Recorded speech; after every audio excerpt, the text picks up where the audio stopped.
Saludos, yo soy el doctor Rubén Vera Recabarren y seré el encargado de introducirles brevemente los comienzos de la medicina hiperbárica y subacuática hasta la actualidad. Para mí es un gran placer tener esta visión y compartir con ustedes los hitos científicos de esta crucial época de desarrollo científico. En la clase anterior tuvieron una introducción y descripción general del curso acerca de los fundamentos de la medicina hiperbárica y subacuática y sus usos. Además, se les proveyó las herramientas que los orientarán a través de todo el programa.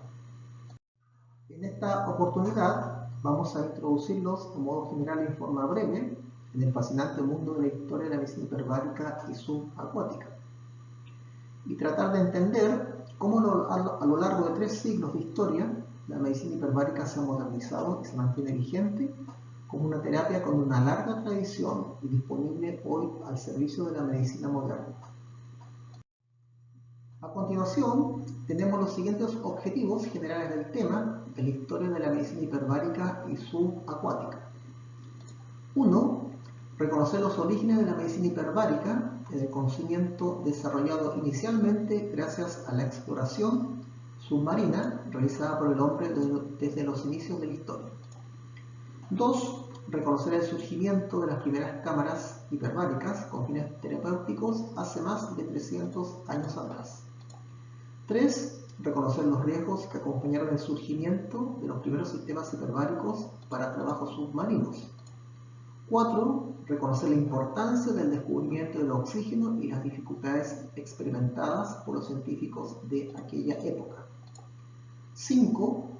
Reconocer el interés creciente de Europa por el desarrollo de centros neumáticos durante el siglo XIX y el aporte de Paul Bert y John Haldane en los inicios de la medicina hiperbárica con sólidas bases científicas. Y 6. Reconocer los principales hitos de la medicina hiperbárica moderna basada en la oxigenoterapia hiperbárica de alta presión durante el siglo XX e inicios del siglo XXI. La curiosidad por explorar el ambiente submarino surgió en épocas muy antiguas. El hombre quiso explorar la naturaleza y su entorno. Y surge la siguiente pregunta: ¿cuándo el hombre comenzó a experimentar con las profundidades del mar y los ambientes hiperbáricos? Dentro de la información destacada, vemos que el registro más antiguo de un buzo que se tiene en memoria es de hace 3000 años, es un soldado asirio de Mesopotamia, y que aparece buceando con la ayuda de una bolsa inflable, posiblemente de piel animal. Esta diapositiva nos ayuda a reconocer los orígenes de la medicina hiperbárica y el conocimiento desarrollado inicialmente gracias a la exploración submarina realizada por el hombre desde los inicios de la historia. Esta exploración del ambiente subacuático comenzó con diversos hechos y acontecimientos. Solo mencionamos los más destacables. Por ejemplo, tenemos a Alejandro Magno en los años 365 al 323 a.C., quien, siguiendo los consejos de un reputado astrónomo llamado Éticus, decidió sumergirse en el estrecho del Bósforo. Aquí apreciamos una representación de Alejandro Magno explorando el fondo del mar dentro de una campana de cristal, barril utilizado por él para estos fines recreativos. Muchas de estas aventuras humanas fueron a riesgo de sufrir consecuencias inesperadas para la salud. Por otra parte, se conoce la historia de inmersiones para rescatar bienes y tesoros escondidos, hundidos en naufragios de barcos griegos. Algunas de estas inmersiones se habrían registrado a profundidades de 20 o 30 metros en pocos minutos. El mismo Aristóteles, en el año 300 a.C., describe la ruptura del tímpano en un buceador imprudente como complicación del buceo submarino. Un hecho trascendental fue la creación de la primera cámara hiperbárica de la historia, que dio el impulso inicial al desarrollo de esta tecnología. De forma empírica, se presentaron en la historia los primeros casos de médicos y fisiólogos que pusieron las bases de lo que hoy es la medicina hiperbárica y subacuática moderna. Entonces surge la siguiente pregunta: ¿Cuándo surgió la primera cámara hiperbárica con fines terapéuticos?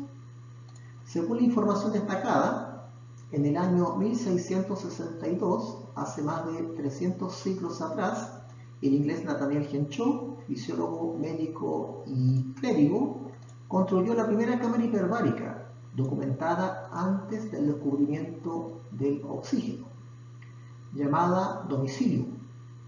Henshaw creía en los posibles efectos curativos de su invento.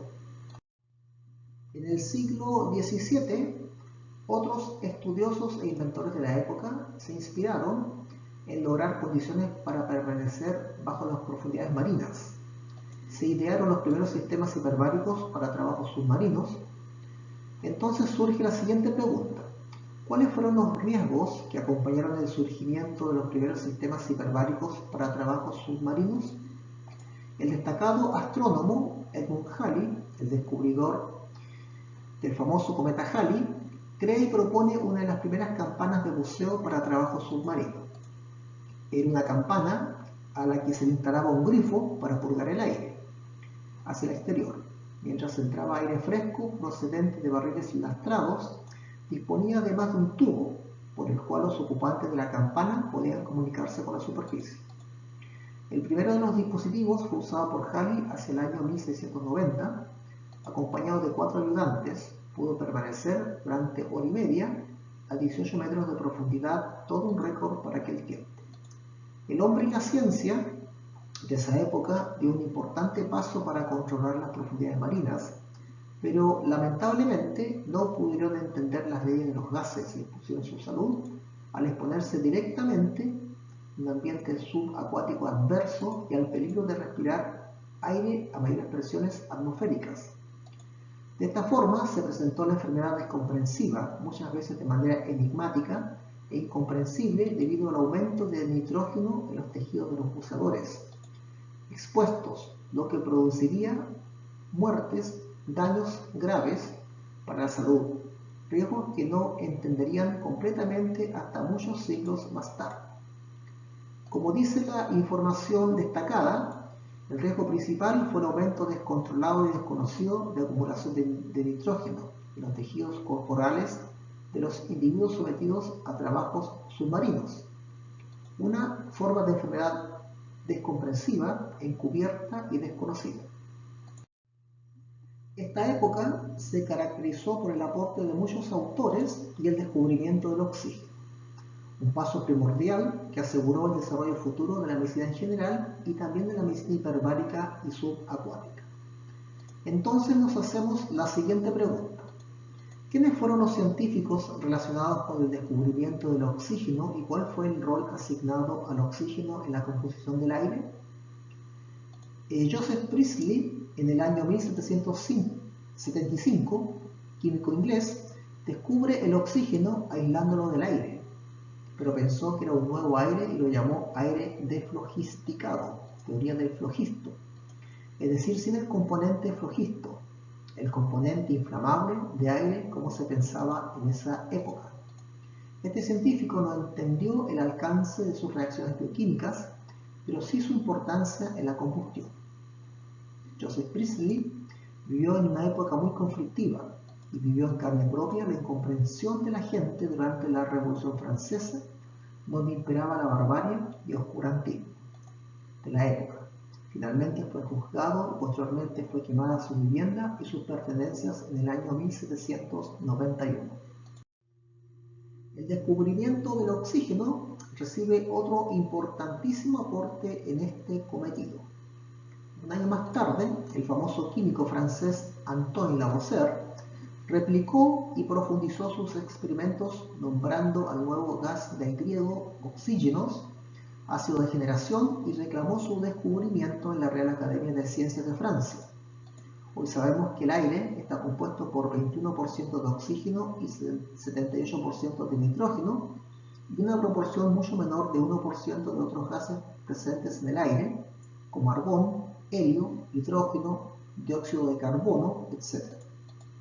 Al nitrógeno lo llamó azote, que significa sin importancia para la vida. Fue uno de los primeros que intuyó que el nitrógeno era un gas inerte. no asimilable metabólicamente por los organismos vivos, que más tarde se entendería que era el causante de la enfermedad descomprensiva. Estudiando la historia de la medicina hiperbárica y subacuática, hoy podemos reconocer la valentía y convicción con la que trabajaron científicos de la altura de Priestley y Lavoisier, cuyos descubrimientos sentaron sólidos fundamentos para la ciencia en general y también de la medicina hiperbárica como la conocemos hoy. Lavoisier tenía razón. Con el tiempo se confirmaría que el aire que respiramos es el gas que el cuerpo asimila y el que es indispensable para la vida. Nos referimos al oxígeno. El aire está compuesto por un 21% de oxígeno y un 78% de nitrógeno, el cual es un gas inerte que ocupa espacio en el cuerpo, pero no es asimilado ni metabolizado por el organismo humano. Sin embargo, es la causa de graves accidentes de buceo y uno de los principales desafíos terapéuticos para la medicina hiperbárica. Antoine Lavoisier, por su parte, tuvo una peor suerte, ya que fue guillotinado el 8 de mayo de 1794. Se cuenta que cuando los logros científicos de Lavoisier fueron puestos a consideración como una razón para perdonarlo, el jefe del tribunal respondió: la República no necesita de sabios. La medicina hiperbárica y subacuática en Europa durante los siglos XVIII y XIX, en sus comienzos tuvo importantes aportes, pero aún empíricos. Con ello surge la siguiente pregunta: ¿cómo se desarrolló en Europa la terapia hiperbárica en el siglo XVIII y XIX? Casi 2 siglos después de la primera cámara hiperbárica en Europa, en Francia durante la década de 1830 hubo un renacimiento del interés por la medicina hiperbárica. En 1834, el médico francés Junot construyó una cámara hiperbárica diseñada por el inventor de las máquinas a vapor, James Watt, quien era muy experimentado en física de presión. Este aparato podía generar un máximo de 4 atmósferas de presión y se usaba para tratar afecciones pulmonares utilizando entre 2 y 4 atmósferas. La terapia se popularizó, aunque no había evidencia científica sólida sobre los beneficios de esta terapia. En 1832, Émile Tabary, en Francia, presentó un proyecto a la Academia Francesa de Científicos que reflotó la idea de Henchot. Diseñó una cámara neumática esférica hecha de hierro fundido con 2 tuberías, una para proporcionar presión de un compresor hidráulico accionado a vapor y el otro para ocultar las tuberías. Y presentaba una antecámara para permitir que el médico entrara y saliera sin perturbar la presión. El pasaje también se utilizaba para almacenar libros, periódicos y bebidas para los pacientes. La medicina hiperbárica y subacuática en Europa durante los siglos XVIII y XIX tuvo muchos aportes de diversos científicos. Durante estos siglos hubieron importantes avances, aunque no lo suficiente. Y surge la misma pregunta: ¿cómo se desarrolló en Europa la terapia hiperbárica en el siglo XVIII y XIX? La cámara neumática de Leipzig, en Alemania, tenía 3 cámaras, cada una con una capacidad para 3 personas. Poseía una antecámara conectada a las 3, desde la cual se accedía a cada cámara de manera independiente y un sistema de seguridad que mejoraba la ventilación a través de un tubo. Además, se podía controlar la temperatura dentro de cada cámara sin afectar las otras. En 1877 al 1879, el cirujano francés Fontaine desarrolló el primer quirófano hiperbárico móvil. Afirmó que la alta presión ambiental facilitaba la reducción de hernias y proporcionaba alivio a los pacientes con enfermedades pulmonares. Durante los siguientes 3 meses se realizaron con éxito 27 cirugías dentro de esta cámara hiperbárica móvil. Estimulado por los resultados, Fontaine se aventuró a dirigir un gigantesco anfiteatro quirúrgico hiperbárico para acomodar a 300 pacientes en una sola sesión. Antes de ejecutarse, Fontaine murió en un accidente en el Instituto Neumático. Tiene un accidente fatal y fue así como se convirtió en el primer médico en ser martirizado en la historia de la medicina hiperbárica. Como información destacada, tenemos que entre los siglos XVIII y XIX hubo en Europa un desarrollo permanente, aunque sin evidencia científica sólida, proliferando los centros neumáticos o institutos neumáticos por las principales ciudades europeas como Berlín, Ámsterdam, Bruselas, Londres, Viena, Milán, entre otras. La medicina hiperbárica y subacuática en Europa durante los siglos XVIII y XIX se engalanan con el aporte de dos médicos que revolucionaron la medicina hiperbárica de esa época. Existen dos autores fundamentales que aportaron en forma importante al desarrollo de la medicina hiperbárica, sentando sólidas bases científicas en su desarrollo. Estos aportes nos hacen plantear la siguiente pregunta: ¿cuál fue el aporte de Paul Bert y John Scott Haldane en el desarrollo de las bases científicas de la medicina hiperbárica y subacuática? Primeramente, en 1878, Paul Bert publicó la obra La pression barométrique, recherche de physiologie experimentale, donde describe los resultados de someter al organismo a variaciones de la presión atmosférica y de la presión de oxígeno. Se refiere también a la hipoxia y a la hiperoxia, conocido como efecto de Paul Bert, donde se describe la toxicidad del oxígeno a presiones hiperbáricas presentes en los vuelos aéreos o en inmersiones submarinas.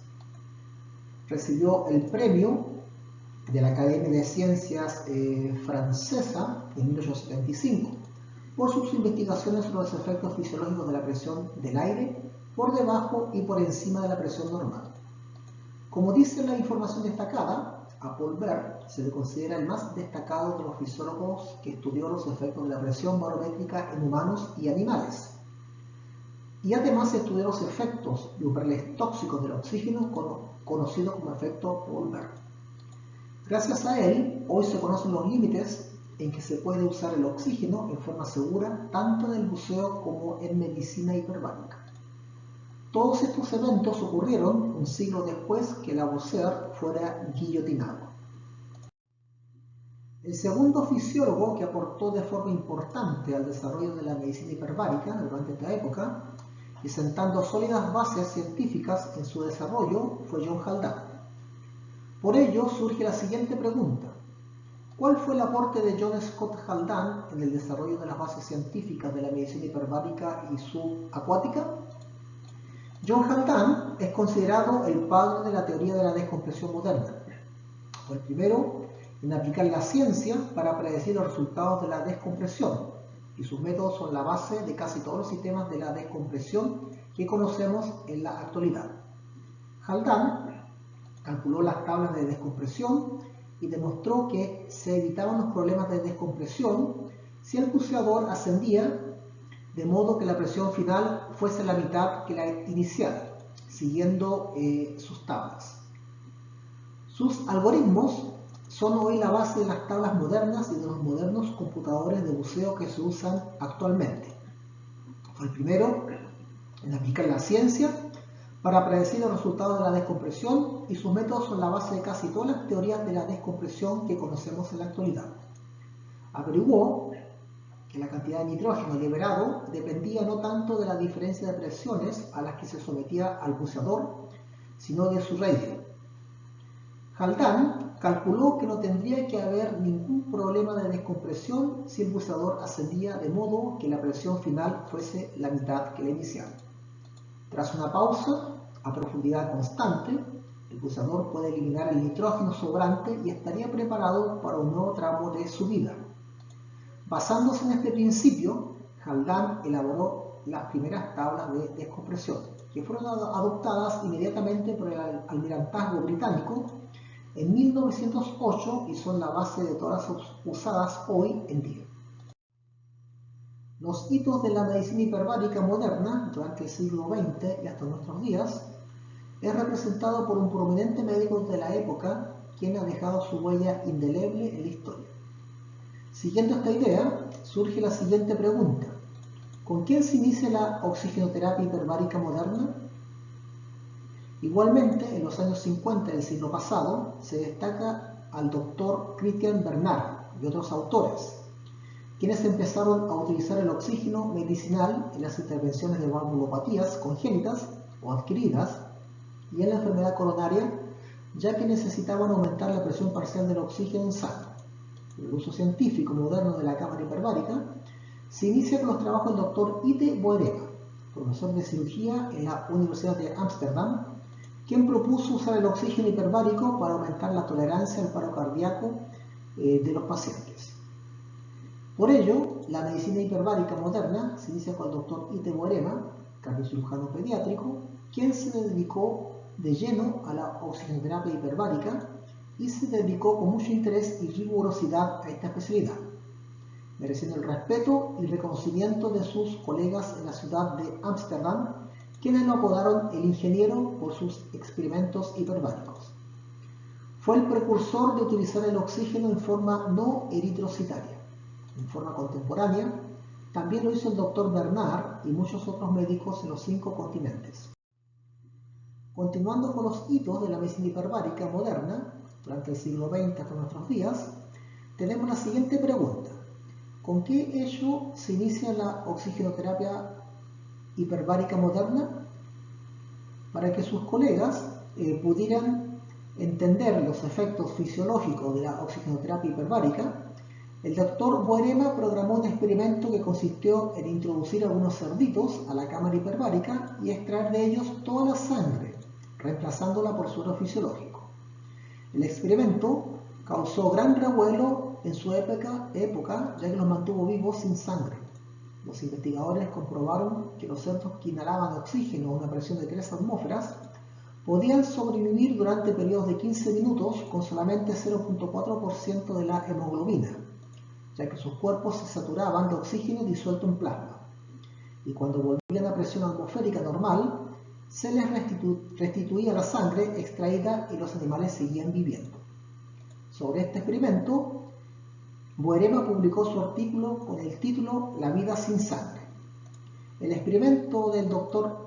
Boerema recorrió el mundo en su época cuando demostró que era posible mantener la vida sin sangre, después de lo cual escribió su famoso libro Live Without Blood, La vida sin sangre. La repercusión de este experimento fue trascendental.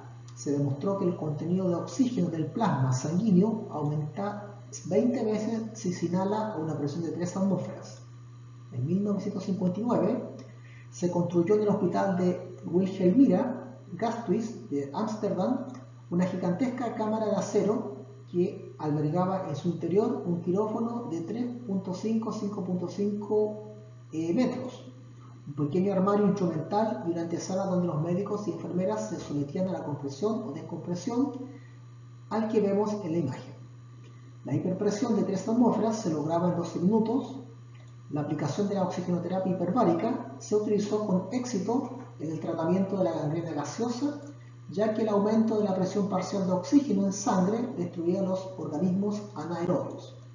El 25 de octubre de 1960 fue tratado el primer paciente con gangrena gaseosa en cámara hiperbárica en este hospital de Ámsterdam.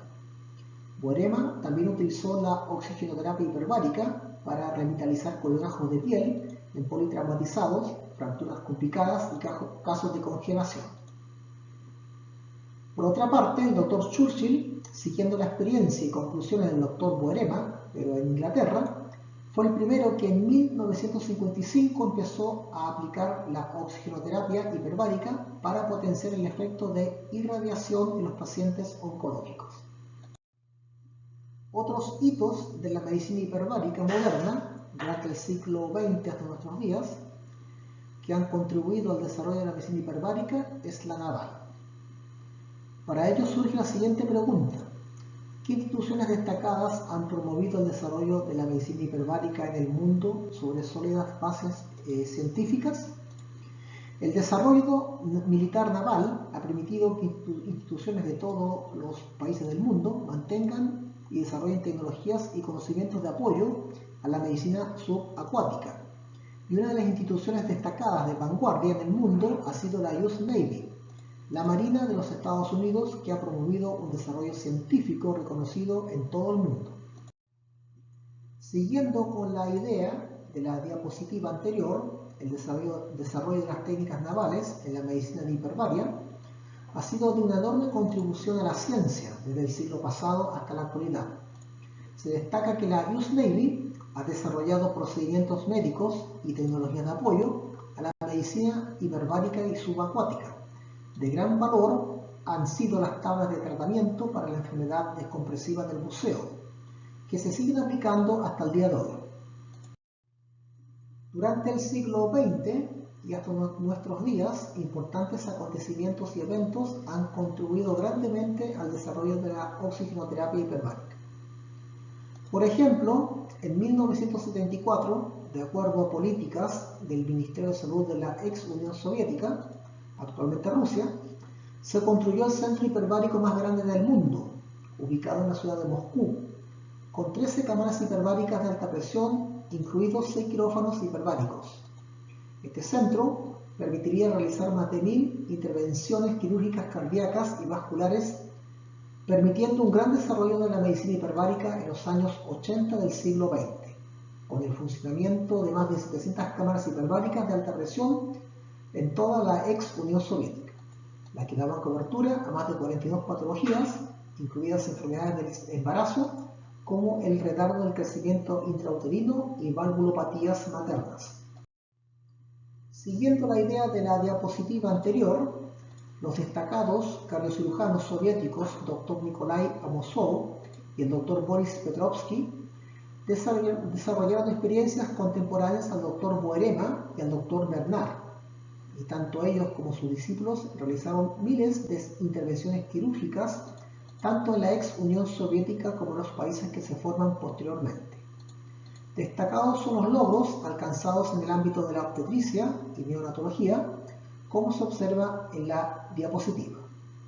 Las nuevas tecnologías que permitieron salvar la vida de pacientes embarazadas y sus hijos con patologías cardíacas que en condiciones de normovárica sería complejo o imposible. Durante los años 70 y 80 del siglo XX, la medicina hiperbárica soviética tuvo un importante desarrollo y dio un valioso impulso importante para el abordaje de patologías en el ámbito de las cirugías cardíacas, valvulopatías congénitas, incluso en el ámbito de la obstetricia y neonatología, lo que permitió tratar problemas de salud que antes no había sido posible intervenir. Entre el siglo anterior y el presente se ha caracterizado por el desarrollo de la medicina hiperbárica y subacuática sobre bases científicas muy sólidas. Diversas entidades han promovido el desarrollo de la medicina hiperbárica en el mundo. Entre las instituciones que hoy se destacan como referentes internacionales en medicina hiperbárica se encuentran la UHMS, Undersea Hyperbaric Medical Society, el Comité Europeo de Medicina Hiperbárica y la Sociedad Europea de Baromedicina Subacuática, European Underwater and Baromedical Society, que son los referentes hoy para la oxigenoterapia hiperbárica en cámaras hiperbáricas de alta presión. Su tarea es promover estándares internacionales basados en la seguridad y calidad de los tratamientos en medicina hiperbárica.